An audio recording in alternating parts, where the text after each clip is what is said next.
Goa di dalam laut. Goa di dalam laut? Laut, ya.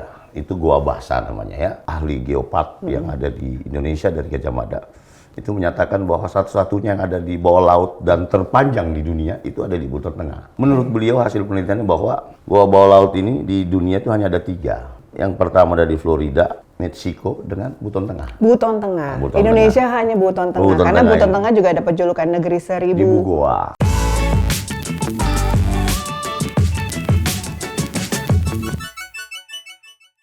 Selamat bergabung kembali dengan program Nusaraya bersama saya Lina Soyut. Hari ini saya kedatangan Kepala Daerah dari Buton Tengah, Sulawesi Tenggara, Bapak Muhammad Yusuf yang biasa dipanggil Joker. Langsung saja kita sambut beliau. Selamat datang Bapak Muhammad Yusuf. Selamat datang di program Nusaraya. Terima kasih ya Pak sudah disempatkan hadir Pak. Ya, makasih atas undangannya. Siap. Buton Tengah sehat Pak, semuanya pandemi udah stabil Pak? Alhamdulillah untuk Buton Tengah saat ini pandemi sudah nggak ada lagi. Udah nggak ada yang pakai masker berarti ya? Udah nggak ada pakai masker di sana. Karena kemarin ulang tahun bulan Juli 2022 tuh mewah, megah dan banyak pengunjung ya Pak ya? Ya, Alhamdulillah. Begitu besar perhatian masyarakat terhadap Kabupaten Buton Tengah.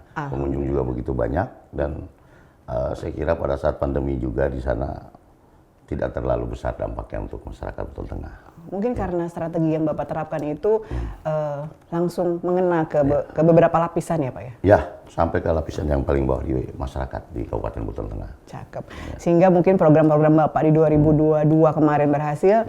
Nah kira-kira nih Pak, 2023 awal tahun, program atau fokus program kerja Bapak yang kira-kira diprioritaskan tuh kira-kira apa aja Pak? Yang paling saya prioritaskan saat ini adalah bagaimana menata kawasan perkantoran, utamanya kawasan Labung Kari yang dinamakan di sana. Saya mencoba untuk menata di situ, memposisikan, membangun pusat-pusat pelayanan kepada masyarakat. Karena seumur berdirinya Buton Tengah, kurang lebih 9 tahun ya, itu sampai saat ini kami belum punya kawasan perkantoran. Oh belum ada Pak? Belum ada sampai saat ini. Oleh karena itu fokus saya selama menjabat bupati ini, saya fokuskan untuk membangun kawasan perkantoran. Agar apa yang menjadi harapan masyarakat dalam peningkatan pelayanan pemerintah itu bisa tercapai. Oh gitu, itu fokusnya Pak. Di antara itu mungkin yang tadi Bapak sempat info di awal ya Pak ya, program pariwisata yang memang banyak, terdiri dari 10 destinasi yang memang sudah viral ya Pak ya? Jadi ini ya seperti memang yang paling kita fokuskan itu dulu adalah untuk kawasan perkantoran dan kemudian itu adalah pengembangan di sektor kepariwisataan. Siap. Ya, tentunya ini menjadi perhatian saya. Kenapa? Karena potensi yang begitu besar ada di Kabupaten Buton Tengah, namun belum tergali dengan baik. Nah, ini merupakan kekayaan yang luar biasa di Buton Tengah. Kita punya potensi yang tidak dimiliki oleh daerah lain. Apa itu? Yaitu goa di dalam laut. Goa di dalam laut? Laut, ya. Itu Goa Basa namanya ya. Ada goa kering, ada goa basah. Ini sangat unik. Oh gitu, jangan-jangan ini cuma satu di Indonesia ya Pak ya? Ya, sepertinya seperti itu. Ya, ini informasi yang coba kita dapatkan dan kita lakukan penelitian oleh ahli geopark yang ada di Indonesia dari Gajah Mada. Itu menyatakan bahwa satu-satunya yang ada di bawah laut dan terpanjang di dunia itu ada di Buton Tengah. Menurut beliau hasil penelitiannya bahwa goa bawah laut ini di dunia itu hanya ada 3. Yang pertama ada di Florida, Meksiko, dengan Buton Tengah. Buton Tengah. Indonesia hanya Buton Tengah. Karena Buton Tengah juga dapat julukan negeri seribu goa. Seribu goa. Ya, ini. Nah, inilah yang mencoba untuk kita explore, untuk kita promosikan. Mudah-mudahan ini bisa menjadi masa depan pariwisata Indonesia. Ini Buton Tengah. Ini yang menjadi target saya, bahwa Buton Tengah adalah masa depan pariwisata Indonesia. Bahkan bisa menjadi masa depan dunia, khususnya untuk wisata goa. Ya. Nah, untuk membuat masyarakat luar tahu tentang 1000 goa yang ada di Buton Tengah, apa Pak strategi Bapak? Apakah Bapak promosinya sudah jor-joran internasional maupun dengan menggandeng para travel agent kah atau seperti apa Pak? Nah, jadi begini, kalau kita berbicara pariwisata kita harus memenuhi 3 aspek ini. Siap. Yang pertama itu masalah aksesibilitasnya seperti apa, amenitasnya seperti apa. Kan gitu. Nah ini yang harus kita benahi dulu. Nah saya saat ini untuk membangun infrastrukturnya dulu. Ya, Karena memang potensi besar, tapi belum tersentuh dengan baik. Ya, ini yang saya lakukan untuk bagaimana kita membangun infrastrukturnya, jalannya ke sana, ya seperti apa. Terus kemudian amenitasnya, fasilitasnya untuk villa-villanya, apakah sudah tersedia. Kita punya goa yang banyak, tetapi di sana tidak ada fasilitas. Ya, orang tahu di sana ada goa yang indah, tapi nginapnya gimana? Kan ya itu harus kita sediakan. Nah, saat ini saya selaku PJ menyediakan itu semua. Alhamdulillah dari tahun 2022 ini saya bisa membangun 17 homestay di sana. 17 homestay 17 homestay dari target 35. Oke. Nah, dengan waktu yang kurang lebih 2-3 bulan saya menyelesaikan untuk membangun 17 homestay. Dan itu sudah terbangun semua. Terbangun semua. Dalam waktu dekat di bulan April sudah ada yang minta untuk masuk dari wisatawan mancanegara, yaitu dari Prancis, Jerman, Thailand, dan China. Nah, itu sudah membooking kepada kami untuk bisa membangun berkunjung ke sana. Nah, kita sudah sediakan fasilitasnya. Itu yang pertama. Yang kedua juga saya menyiapkan untuk atraksinya. Performanya di sana. Di sana. Udah beberapa, meskipun itu sangat sederhana, tapi saya kira itu bisa menarik daya tarik untuk wisatawan. Ya, udah kami siapkan untuk permainan, khususnya permainan di laut ya. Untuk instruktur penyelam juga kita udah siapkan. Oke, diving ya berarti. Divingnya, gitu. Oke. Untuk fasilitas jet ski-nya, banana boat-nya, flying fox-nya kita udah siapkan. Gitu. Ini yang kita lakukan untuk sementara di sana. Nah, jalan-jalan juga udah kita perbaikin, kurang lebih 20 kilo jalan untuk kita perbaiki untuk menuju ke tempat-tempat wisata, utamanya wisata goa dan wisata pantai. Nah, kemudian juga kami tentunya menyiapkan untuk kebutuhan wisatawan nanti seperti apa kuliner-kulinernya, UMKM-nya. Nah, tentunya UMKM juga ini harus bisa memberikan produk-produk yang kiranya itu bisa menjadi daya tarik. Oleh karena itu, saya juga punya program untuk pengembangan daripada sumber daya pelaku-pelaku UMKM ini. Kita berikan pelatihan-pelatihan kepada pelaku-pelaku usaha UMKM. Karena apa? Saya berpikir bahwa para wisata itu akan maju manakala juga UMKM-nya maju. Dan dia akan sejalan. Dia linear ini antara wisata dengan UMKM. Iya, karena memang Bapak juga sudah mulai menciptakan banyak lapangan pekerjaan, pelaku industri kreatif, ada 87 koperasi di sana ya Pak ya. Terus dengan kemitraan-kemitraan yang sudah sekitar ada 8.500 UMKM di sana. Betul. Nah itu sebenarnya Pak, stimulus apa sih Pak yang Bapak berikan agar mereka tuh tertarik? Karena nggak banyak juga nih Pak daerah yang mau melek kreativitasnya untuk menciptakan lapangan pekerjaan untuk menghidupi diri sendiri Pak. Kira-kira apa nih Pak? Ya, makanya banyak seperti saya sampaikan tadi, banyak potensi yang dimiliki, tetapi ini belum tersetting dan jalan sendiri-sendiri. Oleh karena itu saya membangun yang namanya koperasi modern. Koperasi modern. Bedanya apa Pak? Nah, kalau koperasi yang bukan modern, koperasi primer ini biasa dia berdiri sendiri hanya satu unit usaha yang ada di dalamnya. Katakan misalnya koperasi kredit simpan pinjam, hanya itu saja. Koperasi misalnya konsumsi, hanya jual 9 bahan pokok, itu saja. Nah, sementara banyak pelaku-pelaku UMKM yang ada, ya kan gitu. Nah, kalau dengan koperasi modern, di dalamnya nanti ada unit-unit bisnis. Ada unit bisnis, misalnya satu koperasi, di dalamnya banyak anggotanya, ada yang khusus mengelola misalnya sektor perikanan, ada yang khusus mengelola sektor pertanian, ada yang khusus sektor perdagangan, macam-macam unit bisnis. Koperasi semakin banyak anggotanya, semakin sehat koperasi itu. Iya benar. Nah, inilah yang saya mau bangun di sana. Oleh karena itu kemarin oleh Kementerian Koperasi ini sangat diapresiasi. Pak Teten. Pak Teten, beliau datang ke Buton Tengah untuk melihat seperti apa sih sebenarnya konsep koperasi modern itu. Ya Alhamdulillah kami diapresiasi dan diberikan support tentunya dari sisi pengembangan sumber daya manusia dan penganggaran. Kami diberikan pelatihan-pelatihan untuk pengembangan daripada pelaku-pelaku UMKM ini agar ini bisa tumbuh dan berkembang membantu pertumbuhan ekonomi yang ada di Hebat. Gitu. Ini yang kemarin terbukti terjadinya terlaksananya UMKM Fair 2022 ya Pak Ya. ya. Bapak juga sebagai salah satu yang diberikan apresiasi oleh Pak Gubernur ya Pak Abdul Mazi ya Pak. Ya. Nah itu apa Pak triggernya kenapa Bapak sampai menciptakan? Apa karena memang sudah tercipta, terbentuk keberhasilan dari 87 koperasi ini dengan para pelaku UMKM-nya agar dipamerkan atau seperti apa Pak? Nah, ini salah satu stimulan merangsang untuk bagaimana bisa pelaku-pelaku UMKM termotivasi untuk mengembangkan usahanya dan bisa masuk dalam satu wadah yang namanya koperasi modern ini, gitu. Nah, makanya saya lakukan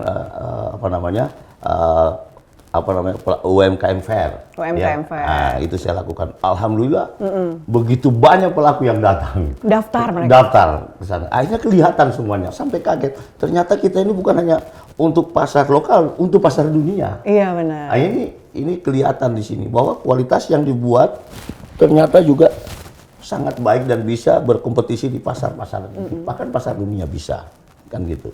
Nah inilah yang saya maksud dengan untuk bagaimana kita merangsang pelaku-pelaku usaha ini bisa tumbuh dan berkembang, bisa masuk ke pasar-pasar dunia. Terserap semua. Terserap semua. Berarti karena keberhasilan 2002 UMKM Fair kemarin akan diulang lagi Pak 2023 ini Ya, Pak. saya akan lakukan ini jadi kalender event berarti ya.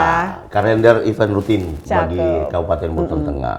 Dan ini juga sangat diapresiasi oleh Kementerian Koperasi, yang mana di Kementerian Koperasi bahkan memberikan support dengan mengelolkan anggaran untuk pembangunan yang namanya Rumah Produksi Bersama. Rumah Produksi Bersama. RPB.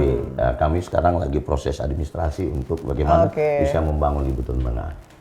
Yang tentunya di bidang ini ya, yang kami diberikan di bidang perikanan dan pertanian, yaitu jambu mente dengan hasil lobster dan ikan teri. Ikan teri yang terkenal dengan menggunakan brand sebelumnya, ini Bapak mau repackage lagi dengan nama baru ya Pak ya? Saya insya Allah di hari ulang tahun Buton Tengah nanti kita lakukan memberikan branding nama tersendiri. Branding nama untuk si jenis ikan teri itu. Saya sedikit memberikan penjelasan terkait ikan teri ini. Ikan teri ini di Buton Tengah bisa menghasilkan 12 ton per hari. 12 ton per hari. 12 ton per hari. Namun dari sisi pendapatan masyarakat dan daerah itu masih kurang. Nah, kenapa? Karena ikan-ikan teri ini hasil nelayan tidak diekspor melalui Buton Tengah.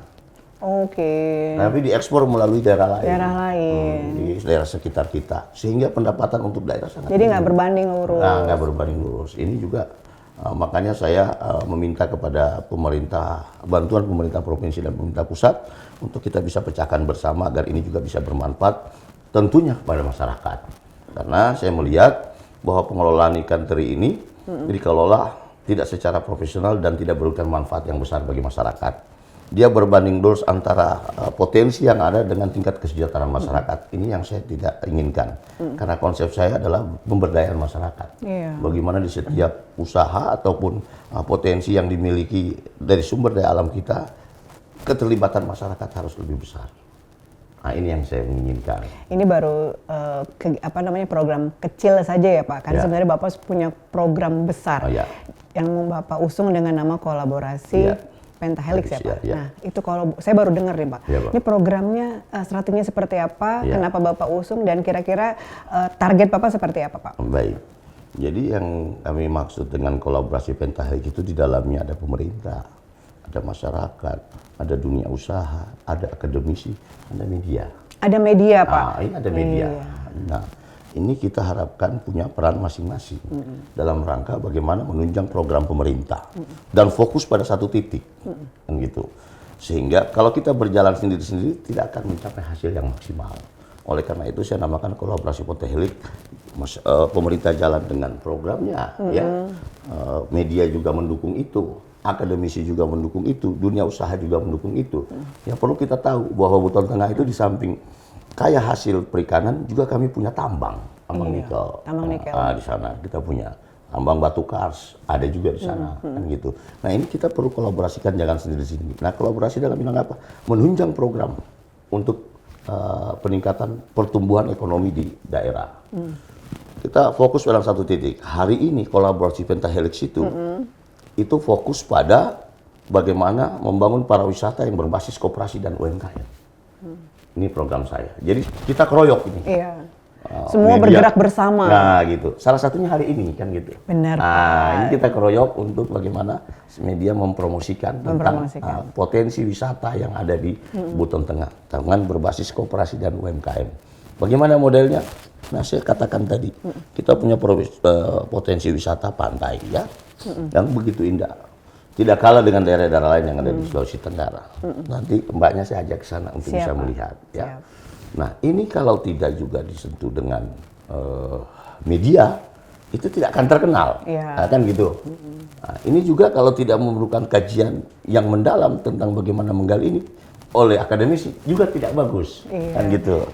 Kalau tidak ada dukungan masyarakat juga, ini tidak bagus. Oleh karena itu kita fokus satu untuk bagaimana kita bisa mengembangkan pariwisata ini yang ada di Buton Tengah.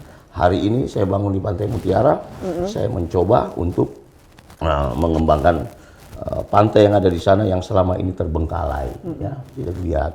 Kita sentuh, kita perbaiki infrastrukturnya, kita dukung dengan program dari koperasi. Semua keroyok ini dalam. Semua dikeroyok. Dari media masuk ke situ, dari turun tangan semua ya. Turun tangan semua, ini yang dinamakan kolaborasi. Nah, sehingga apa hasilnya?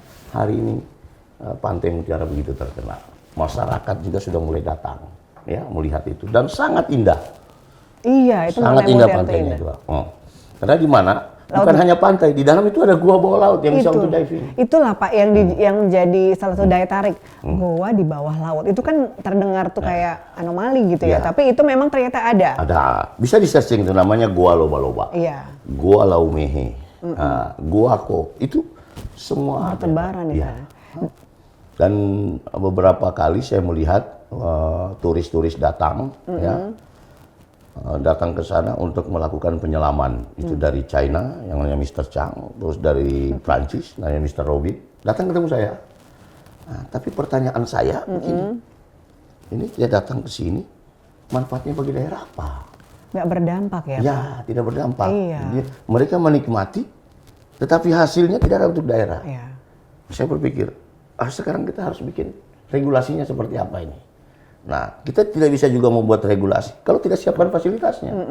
Masa sih kita mau tarik sesuatu dari mereka, katakan misalnya retribusi, tapi fasilitas kita tidak buatkan. Iya.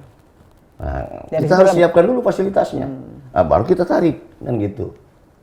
Saya rapatkan, oh iya, ternyata memang mereka hanya menghindari keindahan alam kita, tetapi tidak ada manfaat dari sisi ekonomi untuk daerah. Karena kenapa? Mereka datang, nginapnya bukan di Buton Tengah, nginapnya di Bau-Bau. Iya, di Bau-Bau. Jadi tidak memberikan dampak pertumbuhan ekonomi di daerah Buton Tengah. Nggak ada. Ya, itulah yang saya maksudkan untuk kolaborasi tadi salah satunya tadi. Jadi kita bangunkan dia punya fasilitas. Hari ini saya bangun untuk homestay, terus saya bangun guest house. Saya bangun perlebar jalan, buat fasilitas untuk ruang terbuka hijau. Saya buat untuk mendukung sektor pariwisata. Udah berapa persen Pak dengan target Bapak yang kira-kira mau ada berapa homestay? Kira-kira udah berjalan? Baru, saya kan juga baru menjabat kurang lebih 10 bulan, 8 bulan, 9 bulan ya. Menjabat sebagai pejabat bupati di Buton Tengah. Target dari hasil yang ingin saya capai itu hari ini baru bisa capai 30-40%. Alhamdulillah. Saya targetkan 2023 ini semua selesai, baik itu kantor, fasilitas homestay dengan guest house itu akan selesai untuk mendukung sektor pariwisata. Insya Allah untuk homestay dan guest house di hari ulang tahun Buton Tengah udah bisa selesai. Amin Pak. Insya Allah. Makanya Bapak dapat penghargaan dengan program tadi dari Pak Abel Mazia Pak ya. Alhamdulillah beliau mensupport, memberikan penghargaan untuk bisa lebih baik lagi untuk pengembangan sektor pariwisatanya. Nah, di Buton Tengah Pak, di kawasan ini kan termasuk kawasan yang memang, dan biasanya ketika mengakhiri tahun 2023, nih cuaca mulai agak sedikit hujan, terus bencana juga dari laut, udara, segala macamnya Pak. Mengantisipasi Pak. Karena kan dengan wisata sumber daya alamnya ini kan rentan, Pak. Kira-kira Bapak punya program apa untuk mengantisipasi bencana dalam rangka program pariwisata Bapak ini? Ya, saya ingin sampaikan juga bahwa kebetulan saya ini Kepala Badan Penanggulangan Bencana. Makanya ceritanya ya, Pak. Ya. Jadi pengembangan Lengkap jadinya. ya untuk penanganan bencana itu kan kita ya paling tiga untuk menyiapkan dulu sumber pendanaannya. Pendanaannya. Pendanaannya kami siapkan, itu namanya di biaya tak terduga. Itu kami dari pemerintah sudah menyiapkan. Yang kedua, kita sudah punya rencana induk penanggulangan bencana. Kita harus bisa memetakan ya lokasi mana saja yang nantinya itu rawan bencana.